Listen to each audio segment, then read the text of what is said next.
Walang sinayang na oras ang Strong Group PH dahil na rin sa ensayo kaagad ang mga ito at pakitang gilas kaagad itong si Andre Robertson. Kitang-kita na nasa kondisyon ito at yung galawan niya rin ay athletic na athletic ang datingan. Nakapaglaro na ito sa NBA at sa mga teams ng Oklahoma City Thunder at Brooklyn Nets. Galing rin ito sa NBA G League, naglaro siya doon noong 2023 at ngayong 2024 naman ay maglalaro siya para sa Strong Group Philippines. Makakasama niya dito sina Dwight Howard, Andre Blatch at Mackenzie Moore. Kilalang kilala na natin sina Dwight Howard at Andre Blatch at itong si Mackenzie Moore naman ay hindi naglaro sa NBA pero isa itong magaling na player na naglaro sa Greece, New Zealand NBL at iba pang liga abroad na mataas rin ang level ng kompetisyon. Kaya bigatin rin ang player na ito.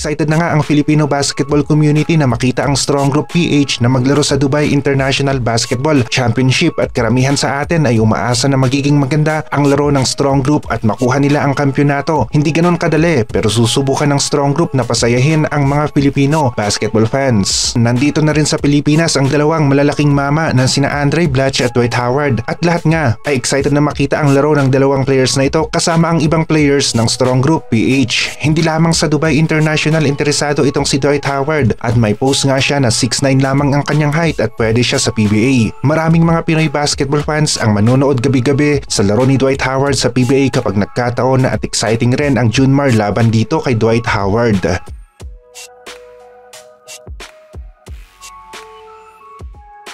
Grabe naman ang suporta ng mga KBL fans dito kay Renz Abando dahil na rin sa maging ang mga fans ng Seoul SK Knights na kanilang tinalo sa finals noong last season ay nagpakita ng mainit na suporta dito kay Lakay at tumugon naman si Lakay sa pamamagitan ng simpleng mensahe na bumubuti na rin ang kalagayan nito, positive sign para sa ating mga fans. Ibang klase ang impact ni Abando sa KBL at maging ang mga Korean fans ay kinikilala nga siya dahil sa hard work na pinapakita niya sa paglalaro ng basketball at kada laro nga ay talagang sinusubukan nila Lakay na ibigay ang kanyang best game at nagkakaroon siya ng mga explosive na mga plays sa offense at defense. Dahil sa hard work o sipag ni Lakay na ipinapakita niya sa paglalaro ng basketball ay isa nga rin ito kung bakit gustong gusto siya ng mga Pinoy basketball fans at maging ang mga Korean basketball fans. Gagaling at gagaling rin itong si Renz Abando at makakabalik sa paglalaro ng basketball at oras lang ang kanyang kailangan sa ngayon. Nasabi na rin ng isang Sports Insider account sa Korea na maganda ang pasilidad nila doon sa rehabilitasyon ng mga players at makakabalik rin itong si Lakay sa paglalaro ng basketball.